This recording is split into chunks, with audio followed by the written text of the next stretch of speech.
नमस्कार प्रिय विद्यार्थियों, हम एमए उत्तरार्ध के प्रथम प्रश्न पत्र प्राचीन एवं मध्यकालीन काव्य में कबीर की साखियों का अध्ययन कर चुके हैं। इन साखियों में हमने गुरुदेव को अंग, विरह को अंग, सुमिरन को अंग, ज्ञान विरह को अंग और पर्चा को अंग में आई साखियाँ पढ़ ली है। आज हम लय को अंग और नियकर्मी पतिव्रता को अंग के अंतर्गत निहित साखियों का अध्ययन करेंगे। लय को अंग में आपके पाठ्यक्रम में 3 साखियाँ है और नियकर्मी पतिव्रता के अंग में आपके पाठ्यक्रम में 7 साखियाँ है। आइए आज हम इनका भी रसास्वादन करते हैं। कबीर लिखते हैं, जी मन सोहन संचरे पंखी उड़े नहीं जाई, रैनी दिवस का गमी नहीं, तहा कबीर रया ल्यो आई। अर्थात जिस आत्म तत्व के साक्षात्कार अथवा शून्यावस्था रूप वन में अहंकार रूपी सिंह तक नहीं जा सकता है और न इंद्रिया रूपी पक्षी ही पहुंच पाते हैं, जहाँ न रात होती है और न दिन ही आता है, ऐसे ही स्थान या तत्व में कबीर ने अपना ध्यान लगा रखा है। अगली साखी में कबीर लिखते हैं, सुरति ढीकुली ले जलियो मन नित ढोलन हार, कवल कुआं में प्रेम रस पीवे बारंबार। अर्थात कबीर जी कहते हैं, सहस्रार कमल रूपी कुएं में भगवान के प्रेम का रस भरा हुआ है।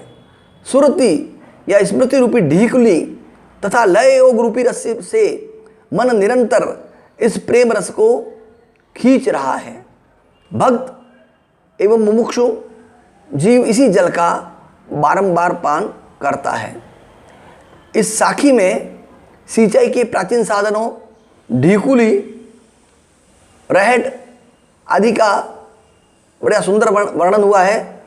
ढीकुली मिट्टी के ऐसे पात्र होते थे जो एक रस्सी से गुथे हुए होते थे, कुएं में उतरते थे, कुएं में से पानी निकालकर वापस बाहर आते थे और इस तरह से सिंचाई होती थी। अगली साखी में कबीर लिखते हैं, गंग जमन उर अंतरे सहज सुनी लियो घाट, तहा कबीरे मठ रचा मुनिजन जोवे बाट। यानी कबीर कहते हैं कि गंगा और यमुना अर्थात ईड़ा और पिंगला के मध्य में सुषुम्ना के शिखर भाग पर सहज शून्य रूपी घाट है अथवा शून्य जीवात्मा के लय का सहज घाट है। वहाँ पर कबीर ने अपना मठ बना लिया है। उसी अवस्था में कबीर ने अपने अंतःकरण की वृत्ति रमा ली है। उस अवस्था तक पहुँचने के लिए अभी मुनिजन तो प्रतीक्षा ही कर रहे हैं।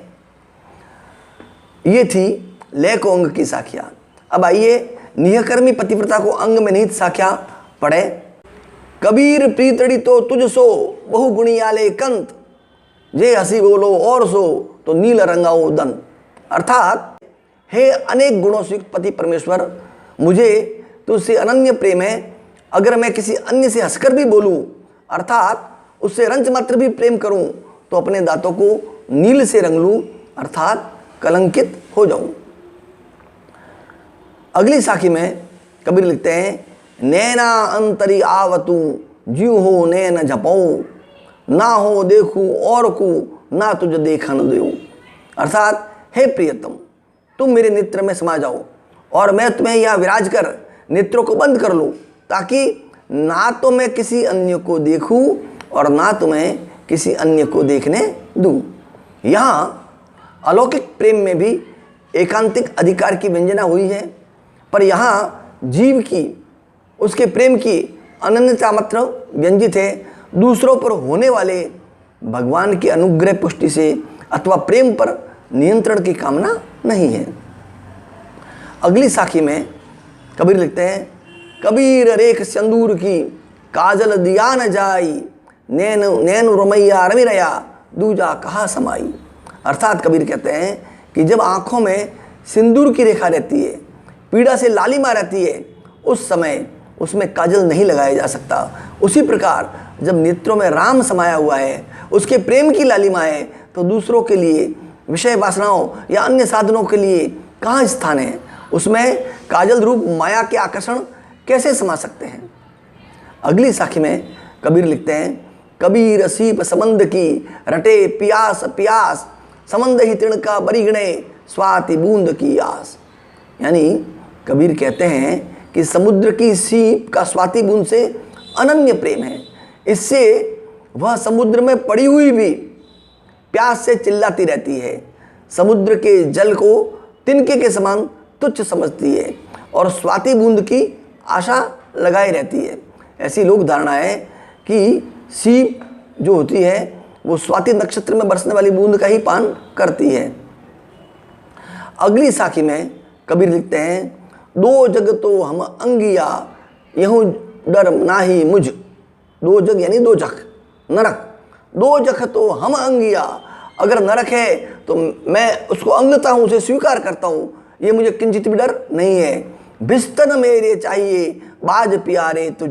यानी कबीरदास जी कहते हैं, मुझे नरक में रहना स्वीकार है, उसका मुझे तनिक भी भय नहीं है, पर मुझे आपसे रहित या आपको छोड़कर स्वर्ग नहीं चाहिए। स्वर्ग यहाँ पर वैषयिक सुखों का उपलक्षण है, जिसमें व्यक्ति भगवान को भूल जाता है। नरक दुखों का प्रतीक है, उसमें व्यक्ति ईश्वर को भूल नहीं सकता। इसीलिए कबीर को स्वर्ग नहीं नरक स्वीकार्य है।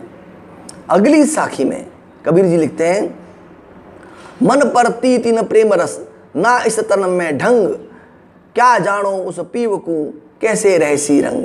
अर्थात न तो मन में अपने पर पूर्ण आत्मविश्वास है और ना ही प्रेम का पूर्ण रस प्रकट हुआ है।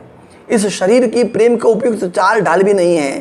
पता नहीं उस प्रियतम के साथ आनंद के लिए कैसे निभेगी। प्रेमी और भक्त हमेशा अपने आप में पात्रता की कमी का अनुभव करता रहता है, क्योंकि उसमें प्रेम की प्यास तथा अतृप्ति बढ़ती ही जाती है। इसी से कबीर को भी प्रेम में अतृप्ति एवं उसकी बढ़ती हुई प्यास के कारण अयोग्यता की प्रतीति हो रही है। लौकिक प्रेम के बिंबों से अलौकिक प्रेम की व्यंजना है। अगली साखी में कबीर लिखते हैं, उस समव्रत का दास हो कदे न होई अकाज, पतिव्रता नागी रहे तो उसे ही पुरुष को लाज। अर्थात मैं उस समर्थ भगवान का अनन्य दास हूँ, अतः मेरा कभी भी अमंगल नहीं हो सकता।